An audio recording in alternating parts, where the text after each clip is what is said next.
Welcome everyone out there in listener land.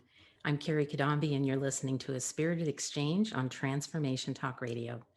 Each second and fourth Wednesday at 4 p.m. on a spirited exchange, I bring you inspiring guests, engaging in stimulating and mind-opening discussions, helping you to awaken, heal, and reveal your highest purpose.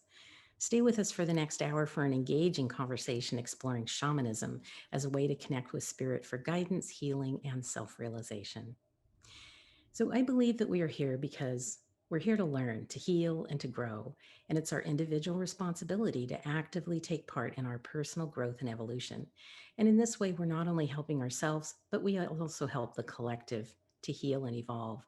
And for this reason, I created the Spirit Speaks series of episodes to highlight some of the many ways in which we can connect with our divine spirit guides for wise and loving guidance, support, and healing. So, does your life sometimes feel meaningless, like a journey without purpose? Well, we all have purpose in life.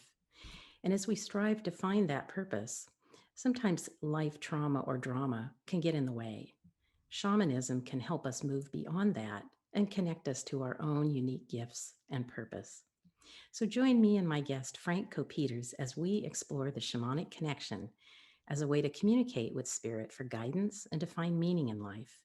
We'll talk about journeying as a path to greater self-understanding, healing, and self-realization.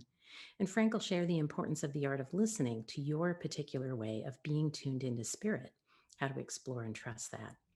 Frank Coppieters is an internationally known shaman and Reiki master who was born in Ghent, Belgium. And at 4 years of age, he had a near-death experience which set his path to become a mystic later in life. At 22 years old, he began his daily meditation, which continues to this day. And after receiving a master's degree and a Ph.D., Frank became an assistant professor at the University of Antwerp. And it was during this period that he met an extraordinary Hungarian shaman, artist, and sound master, Jóska Soós, and was apprenticed with him for 30 years. Today, Frank teaches Reiki and shamanic workshops locally and internationally, and often in collaboration with his lovely wife, Kathy, who is a therapist. Frank has a private practice in his home in Southwest Portland and also online. Let's welcome Frank Coppieters to A Spirited Exchange. Hello, Frank. Hey, Kerry. Thank you for introducing me this way. It's beautiful. Oh, you're welcome. I'm so happy to have you here. I've known you for a number of years, and you're just an incredible person, and you have so much beautiful and deep wisdom to share with our listeners. So let's just kind of dive in. We're talking about shamanism. And for our listeners who may not be as familiar with the modality of shamanism as a way to connect with spirit, Frank, can you tell us what is shamanism? Okay, yeah, that's always a bit of a tricky thing to talk about. Um, I would say, in the most simple terms, that it's a way of seeing with the heart instead of just with the eyes, you know. And it's a worldwide phenomenon. It's always been on the planet, as far as we know.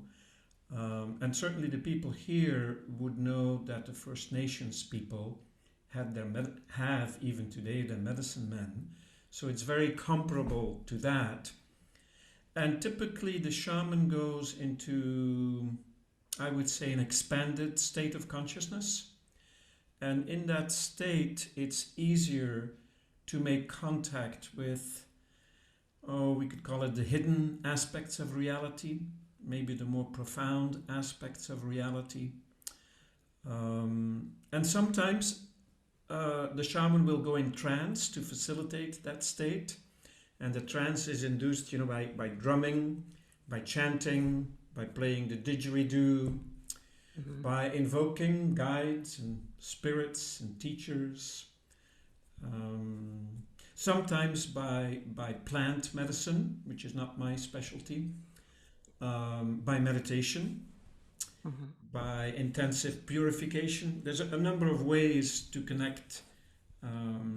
So maybe it's a very direct experience of reality, the deepest aspect of reality. Okay. Helping us to connect to the unseen.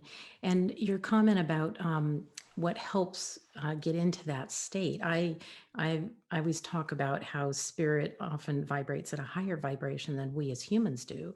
And in order to facilitate that connection, we need to raise our vibration. And it sounds like ways such as drumming or meditation or various ways can help us raise that vibration and make it easier to be in that state to make connection. Yes, absolutely. Yeah, that's. Yeah. And then, Um, yeah, go ahead. Go ahead. no, go I ahead. What was were going to say that, so the specific trick of the shaman is to have maybe 1 or 2 feet even planted solidly on the earth, and then the rest to go to that higher frequency, but not lose track of this reality, but then also invoke the higher frequencies. Mm-hmm. Yeah, we do need to be grounded in this reality, right? Because this is where Yes, we're living. right. That's great. So, you talk about a shamanic journey. Um, can you talk a little bit about that? What is a shamanic journey? Sure, sure.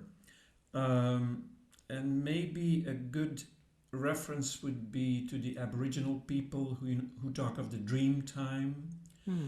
So most people are able to go in that specific realm where there are some messages or some deeper insights, and it's really beyond the linear mind. It's more the intuitive side of the brain. Um, so the shaman usually uses sort of monotonous rhythms or sounds that are a bit out of the ordinary, sounds of power, sounds which have a lot of tenderness in them, compassionate sounds that you can't quite place in regular language, Mm-hmm. and so that can take you into a special state as the listener to that. Mm-hmm.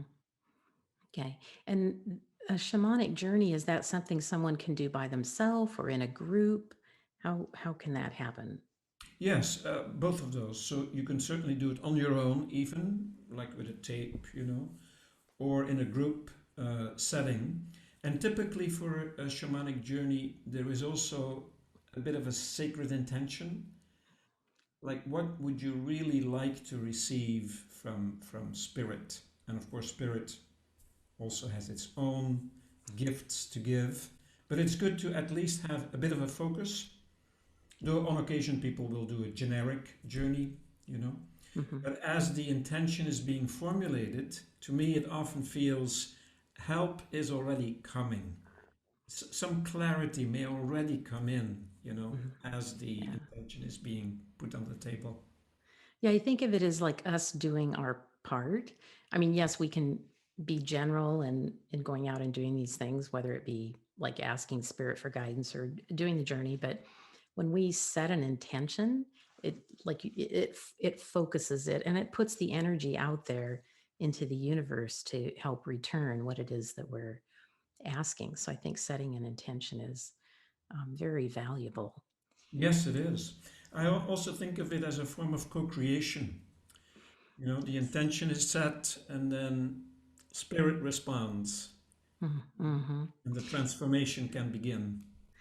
Yes, yeah, and that's what we're looking for. I mean, don't you think most people when they come for shamanism, are they coming out of curiosity or are they coming because there's something they need help with? What have you found when people come for shamanism or shamanic journeying? Yes, a bit of both usually. And of course, often people say they come to see me, they have heard of me from somebody, and for whatever reason, their interest was piqued and they come. And then, just as I was visiting my shamanic teacher, they come into my space, and the space itself is very inducive to, I would say, respect for beauty, for spirit. Um, I have representations of different spiritual teachers. And so people, you could also say it's almost like entering a bit of a temple. And then the inner attitude picks up on that. There is something in the soul that starts to wake up, you know. And sometimes there's a bit of an anxiety, which is not bad, Mhm. because I think people know that on some level change is coming. Right. And a lot of times for people, change can be a little frightening because it's a Absolutely. bit of the unknown, Yes. right? But I was just reading something that talked about change is necessary in order to evolve, right? And we Absolutely. all want to evolve, so we need to be able to step into that change. And I would say, your space, um, you have been practicing for many years in that space, both Reiki and shamanic journeying and healing in general. um, I feel like the space becomes imbued with that energy. And then when people come, they recognize it, even if it's on kind of a subconscious level, that there's a different frequency about it, like a higher energy level. Yes, I totally agree with that. And for me, it was interesting when Kathy and I, when we had our space built. From the beginning, it was a very nice space, but over time, it became like more potent, you know. And I think also people who receive transformational work, they leave something very precious behind as well. You know, it's the people that come that make it even more potent in a way. And now in the COVID time, because I'm working from my space now all the time from here, Yeah. sometimes I feel those vibrations even go out, like right now, you know, on the Zoom. So that's interesting to me as well. It's possible to Yeah. have a sacred space that then projects itself out into the ethers Hmm. and Yeah, possibly that completely makes sense because everything is connected, right? And just, exactly, yeah, exactly. energy can move across space and time, and Yes. that totally makes sense. Yeah. So, we talked about a journey could be done by oneself or in a group. When you hold the space for a group and lead a group in shamanic journeying, I you've talked about like the responsibilities and what you hold in doing that. So, I would just like to say that if someone uh, wants to experience a journey, to do it in a group with a leader who's experienced is very beneficial. So maybe you can talk about what are important things to be held in a for the participants in a shamanic journey. Yes. What I feel is that the attitude of the participant itself, you know, starts to create a vortex of sorts. For me, my most precious time is often prior to people coming in because they somehow these intentions are already approaching and are already being met. Um, and then in the journey, if people can just allow to let happen what's supposed to happen, I think that is the very best way. And sometimes I can see that when one person is moving through some resistance but then into some opening, that also immediately affects everybody else in the room, including myself, of course. Mhm. Um, so it's, again, it's a form of co creation, really. Mhm. Like a conscious circle that seems to vibrate and take on a life of its own. And it's very different from season to season, you know, depending on what's going on, I think, astrologically or with the people. And Right. so each meeting is very, very unique in that way. Mhm. And you find sometimes that there are themes within a group that, like, what Absolutely. one person comes for, it's um, equal, for others, the same thread or topic. Yes, that's right. When people Yeah. share afterwards, it's often amazing that there are two or three different topics, but shared by quite a few people. Yeah.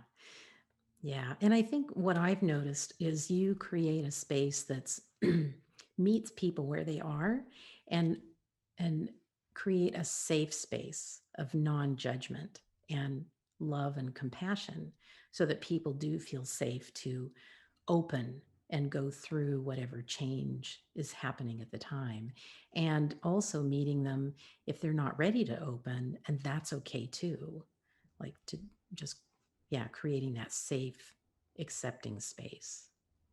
Yeah, thank you. I think that's very important. People should feel safe, should be welcomed, and that nothing really has to happen. A form of surrender is great, um, but also trust that whatever is supposed to happen somehow will take place. So there is an intentionality about it, but also a form of just letting go, which of course translates to daily life, right? That's the trick, right? To Mm-hmm. surrender to life as it presents itself. Right. Yeah. Yep. Not easy, but it's wonderful to have somebody to help walk us through that and to that. Well, we're going to take a short break. We have lots more to talk about. So I want people to know that you're listening to A Spirited Exchange with me, host Kerry Cadambi, and today's guest, Frank Coppieters. And when we come back, we're going to continue our exploration of shamanism as a way to connect with spirit for guidance, healing, and finding meaning and purpose in life. So stay tuned. We'll be right back.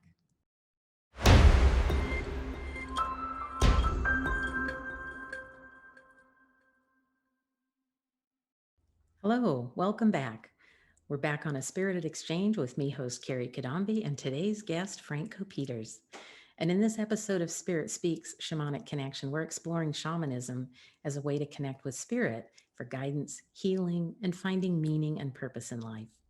And next, we're going to dive a little deeper into the gifts and benefits of a shamanic journey. But before we continue, I want to make sure that our listeners know how to contact you, Frank. Can you share your contact information and tell us how to find your podcast, please? Oh yeah, my podcast, if you put in my name, Frank Coppieters, and then Podbean, it will show up. It will come up. Great. I started doing these when COVID started, so people could have a direct access. It's for free. And mostly it's meditations, but there are maybe about a dozen shamanic ceremonies in it. Great. And what's a good way for people to contact you? Oh, through my website, livinglightcenter.com. Okay, great. Livinglightcenter.com. Livinglightcenter.com. Thank you. So let's talk about shamanic journeying. So, Frank, in your experience, well, let's see, we talked about kind of why people come. We didn't talk about your shamanic teacher, Jóska. Mhm. Would you like to share a little bit more about your experience with Jóska and what Sure, you learned with him? sure. Yes, so I was already very interested in shamanism, but I had no idea. So I was living in my home country at the time in Belgium. And so one day I heard from one of my students that there was a Hungarian shaman coming to Antwerp to give a demonstration. And I went, and it was, I must say, within minutes I was transfixed. Actually, it didn't take minutes. So I must have gone journeying immediately without knowing what journeying was. And it took me to a world of celestial harmonies, I would say. And I had the feeling, I was sitting maybe in the third row, that on occasion he would like look right through me, even though, he didn't know me, I didn't know him. And so afterwards I went up to him and he invited me to come study with him. It was almost like a mandate he gave me. He said, "You have to come." And so I started visiting him on a weekly, sometimes bi-weekly basis.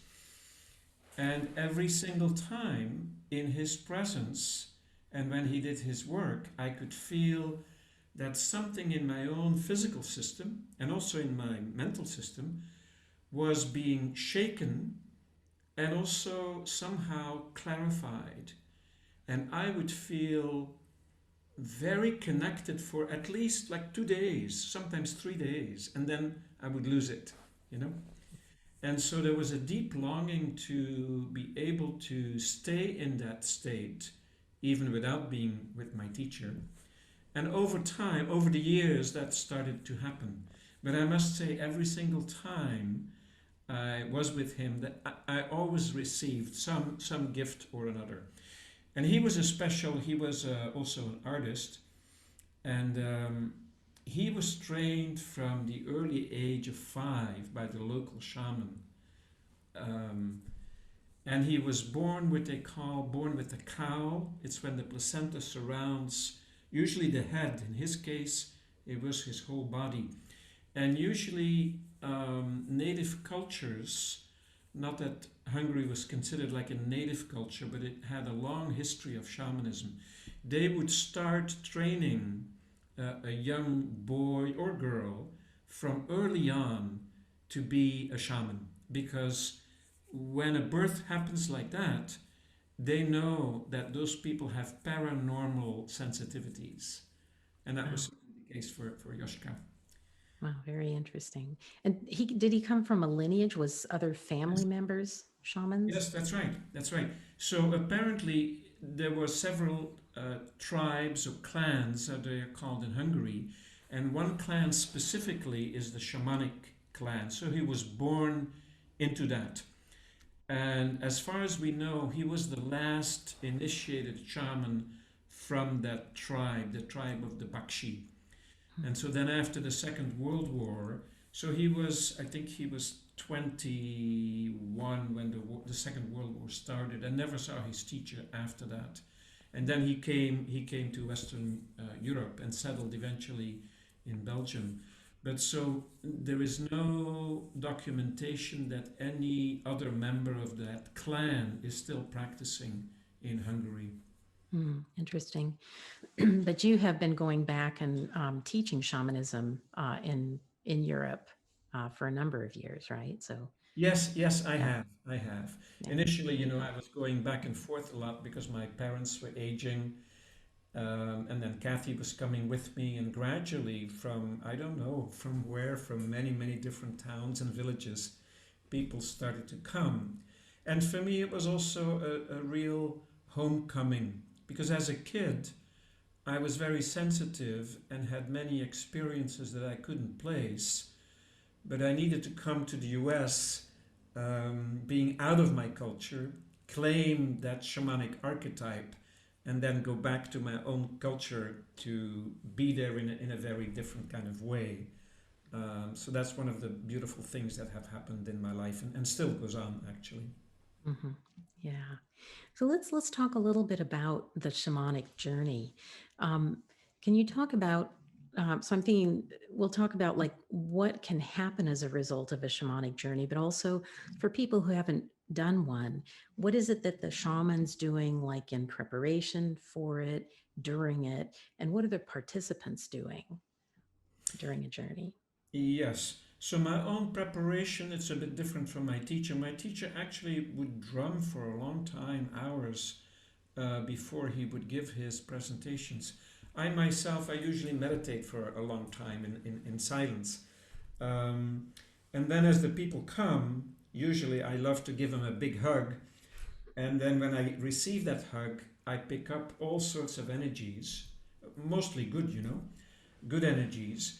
And then when it starts, I have no idea how it happens really, but I am guided to allow sounds to come and certain rhythms come. And I feel many presences which I cannot place, but they feel like sacred, loving presences, very caring, very compassionate. And then usually there are one or two or three people in a group, say of 15 people, who already start to also go in some kind of spontaneous state, either catharting a little bit or crying a little bit, or somebody will stand up and also pick up a drum and drum with me, which is totally fine. Um, and I must say, in that particular state, I am not so much present as Frank, even though I'm very aware of what's going on, but it's being guided precisely what to do. It's as if a higher intelligence takes over and Hmm. directs the whole show. Right. Yes. Yeah, I know exactly what you're talking about. I have had a similar experience when I'm doing Reiki or shamanic type healing, and I don't know what you when you come out of it, like you sort of remember it, but it's a little like you're in a bit of a dream state. but very guided, but guided by very loving, compassionate beings, like you've said. So it sounds like you are um, vocalizing and drumming, playing some instruments. And others may also do that. So the participants, they can either be sitting or laying down, or they can get up and move around, vocalize or play instruments, rattles, drum, um, whatever that be. Yeah, Yes, all of that. It's all of it's that. as if these creative energies are thrown into a big pot, and then I myself, but also others can, I don't know how you say it. You shake it around and you see what comes up. And of course, initially, I was always a little bit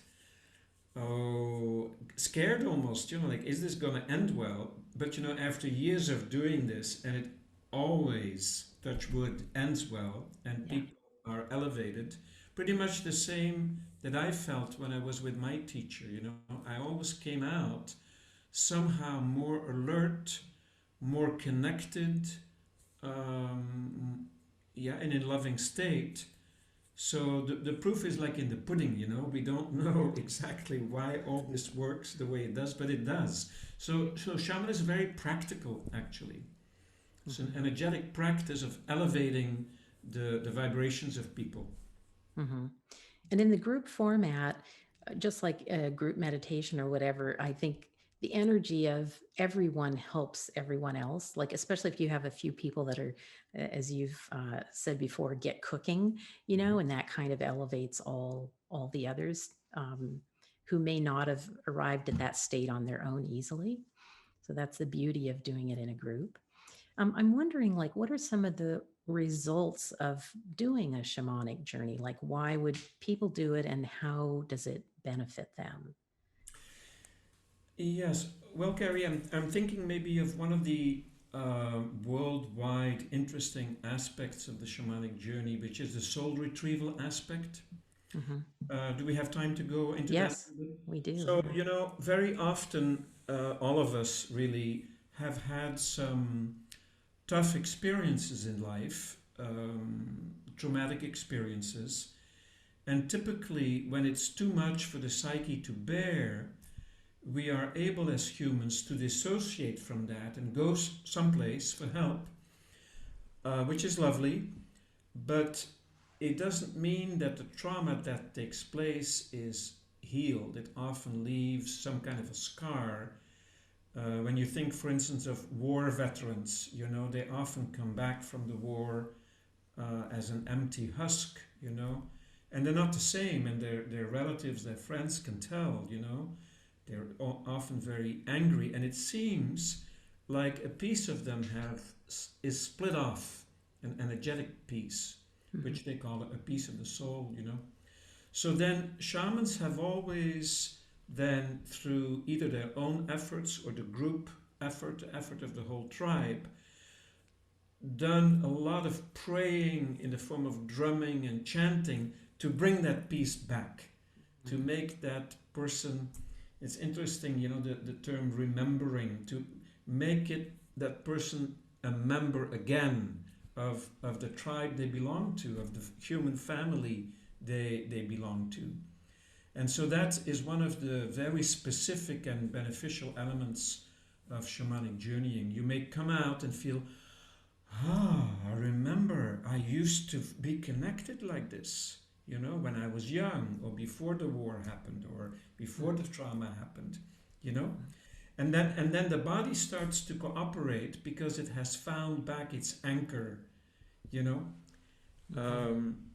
And so in that's a bit of a, of course, therapy does that, regular therapy does that too. Um, and it often takes time. On occasion, strangely enough, in one single soul retrieval session, for some people, the job is done. All in one. I think about, this kind of practice is a very embodied practice. And some other modalities might be a little more thought oriented, more mental, but there's something about the wisdom that resides in the body. And when we can access that subconscious level, the shifts can happen quite quickly. At least that's what I've Oh, yes, found. absolutely. And I think, that maybe because you talked in the beginning, I think, when you announced the show for tonight, so evolutionary consciousness.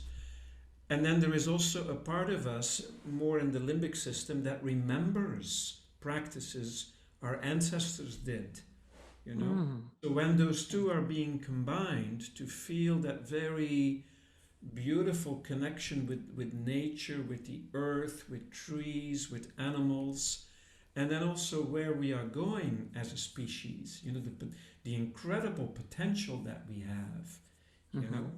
Yeah. So that is one of the effects of doing these journeys. Mm-hmm. And then, as you said, being together with a group, of course, uplifts the energy in a beautiful way. Mm-hmm. Yeah. So the idea of soul retrieval is kind of a way of healing, but I think, and correct me if I'm wrong, but journeys can also help us to awaken to a new perception or awareness or a truth. It may show us something about what our gifts or our purpose are in life. Would that Oh, be yes, yes. accurate? Yeah. Absolutely, yes. Because most of education is really geared to functioning in some way in society, but it's very conceptual and not so much experiential. So when people all of a sudden get the opportunity to be in a place where that part of our being is being accessed, then sometimes a gift that's sitting there all of a sudden comes to the surface. Like in my case, I had no idea that I myself would have a propensity to shamanism. It was something I was interested in, but it was by being in the presence of my teacher that whatever was lying dormant was being awakened time and time and time again. Wow. Yeah. So that's beautiful. And actually, I think that's going to lead into our next piece about the relevancy of shamanism today and about that activation piece. But we're going to take a short break right now. So I'm Kerry Cadambi, and you're listening to A Spirited Exchange. And when we come back, Frank and I will talk about the relevancy of shamanism today and the value of being someone who searches. So before we break, Frank, could you please share your contact information again for our listeners? Sure. My website is livinglightcenter.com, and you will find my podcast under Frank Coppieters podcast, Podbean, P-O-D, Bean, B-E-A-N. Great. Thank you very much, Frank. Stay tuned. We'll be right back.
Hello, we're back on A Spirited Exchange with me, host Kerry Cadambi, and today's guest, Frank Coppieters. And today we've been talking about shamanism as a way to connect with spirit for guidance, healing, and to find meaning and purpose in life. Next, Frank will share about the relevancy of shamanism today and the value of being someone who searches. But before we dive into the remainder of the episode, I want to let you know how you can reach me and learn more about how I can help clients unlock their full potential to live a fulfilling life on purpose. You can check out my website, thedivineguidancegift.com, where you can sign up to work with me online, in private sessions, or in a group program. So let's get back to talking about shamanism. Frank, can you talk a little bit about the relevancy of shamanism today compared to like earlier or ancient times? Okay, sure. I think there are some similarities, and of course, the times are very different. But I'm thinking, that in the tribe, the shaman was so revered because the shaman had that ability to use his or her paranormal activities, to find where the animals were, to speak to the animals, to see which animal would be willing to offer itself for food, that kind of intimacy. Mm-hmm. And I must say that I am in such awe of the old cave paintings we have. The oldest are in this cave in France, in Chauvet, and they are 36,000 years ago. Wow. I mean, that's before Atlantis, whenever that was, and Lemuria, but they are utterly beautiful. And so you can tell from looking at, and it's not the only cave, there are many caves in Europe, and also in South Africa they have them, where you can tell that there was a consciousness there that was extremely refined. And in some ways we may even have lost that consciousness. But I think it's coming back today because of some of the challenges that the whole planet is facing, with climate change, with destruction of a lot of the natural habitat.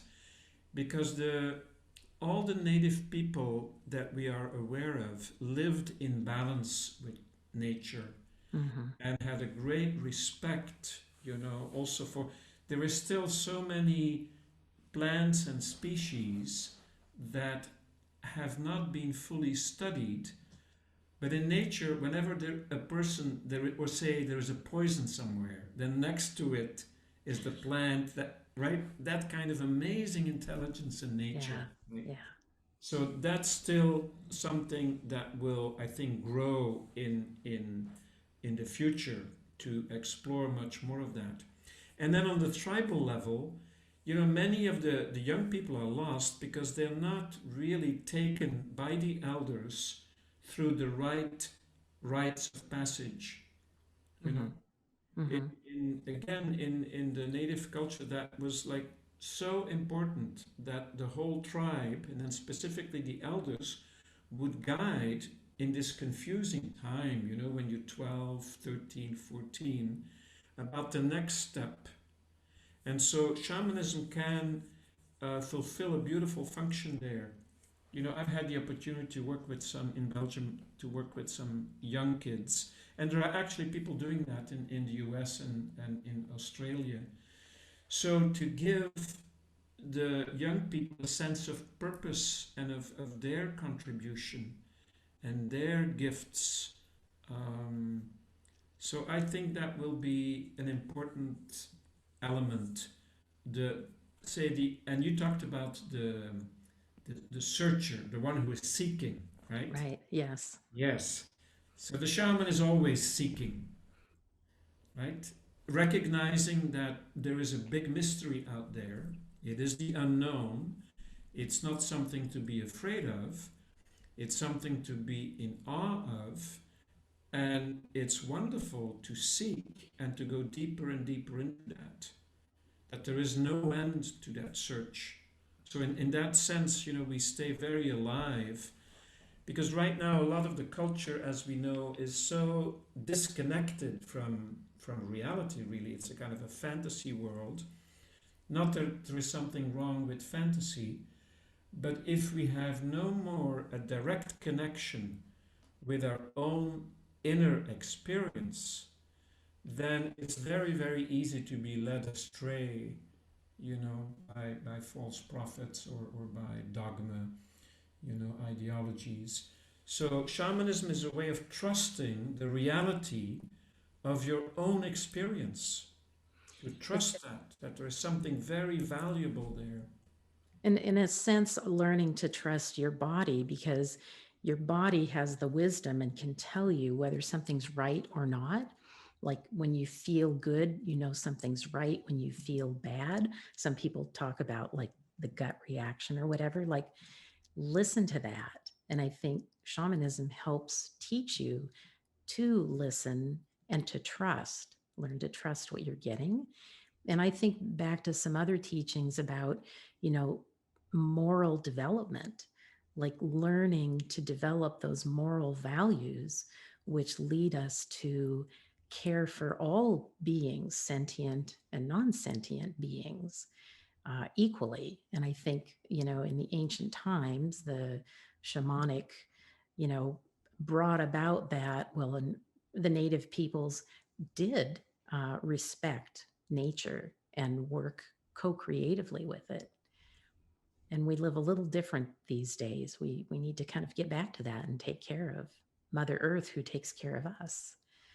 Right? Yes, absolutely. It's an aspect of this whole re-emergence of the divine feminine. We come out of a long period of patriarchy where it seemed to be okay to just exploit everything. And so now the divine feminine, which is a very powerful force, to reconnect us with our intuition and also the deep meaning of being here.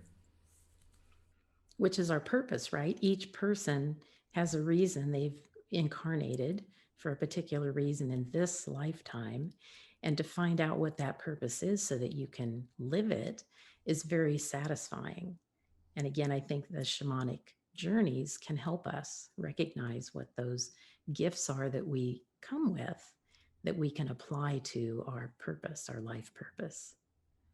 Yes, and on occasion, you probably know, Kerry, but sometimes people in a shamanic journey have the experience of being held intimately, lovingly, by whatever you want to call these forces, but it's a lived experience.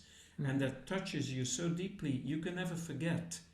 And from that moment, it becomes very hard to just cut a tree down without compassion. If you have to do it, you would still do it. But you would respect the gift of that tree. You would have second thoughts before you do it.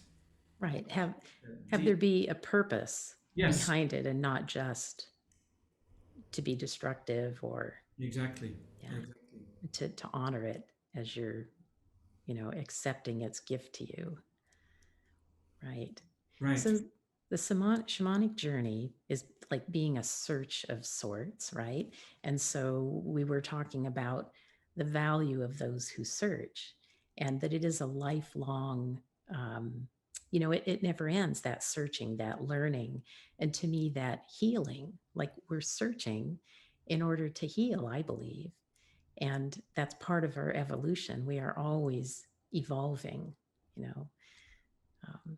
so I think that search is important. And I love the idea of being able to search with others, because we help uplift each other. Absolutely. Yeah, that's beautiful phrased, Chloe. Absolutely. So you talk about there's like an art of listening to your particular way of being tuned into spirit. Is there anything you'd like to share about that, how people may become aware of what their way of listening to spirit is?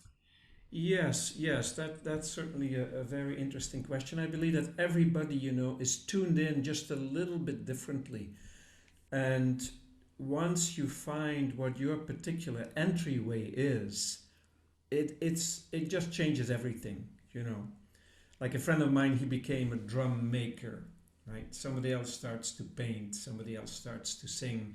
In my case, it was discovering my voice, which I didn't know was able to make these sounds, For another person, it could be a form of social activism. It's something.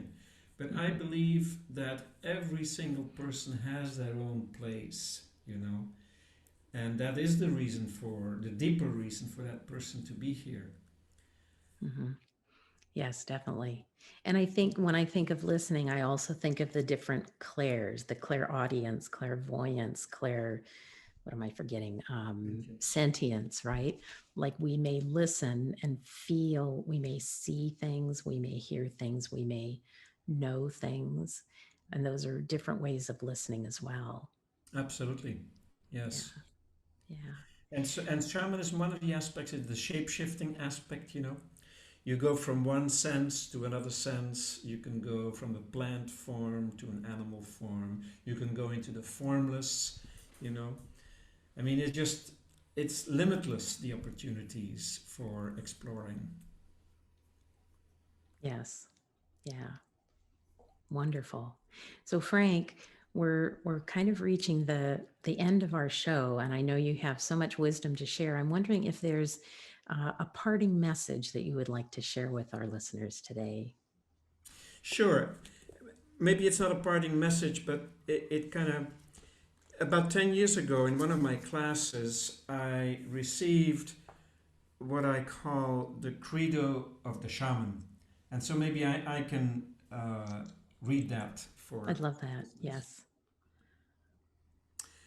As a shaman, I want to clear a path for the future generations and allow the wisdom of the ancestors to guide me.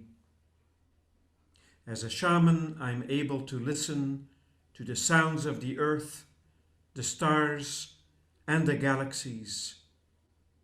I'm able to morph into any form I want, if my intent comes from sacred respect. As a shaman, I weep for the earth, who is being raped and abused and denied her right to speak for herself. As a shaman, I want to restore the harmony between all the kingdoms and be at one with all the living and the disembodied teachers of this realm and of all realms that lovingly interact with us. As a shaman, I want to bring joy wherever I may sing, celebrate, inspire, awaken. As a shaman, I want to meditate in silence till the end of time and be the peace I so strongly want to share with all beings. As a shaman, I am not limited in time, space, belief, language, culture, history, form. I am that. That is beautiful. I especially love the bringing the joy and the bringing the peace, which we so need. How beautiful. Thank you, Frank. Thank you, Kerry. Thank you for having me here.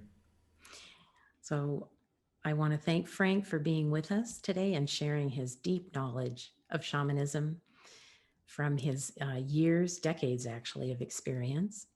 And I appreciate the passion that he has for the modality and the respect and the reverence he holds for the practice and for those whom he guides through it.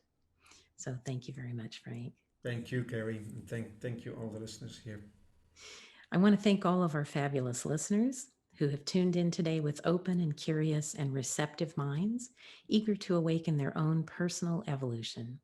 Please join me every second and fourth Wednesday at 4 p.m. Pacific, 7 p.m. Eastern. My next show will be on January 27th. We'll continue on the theme of Spirit Speaks, exploring modalities, tools, and tips for connecting to our divine spirit guidance to assist us in the pursuit of our individual and collective evolution. I'll see you back here next time, and until then, I wish you much peace and good health.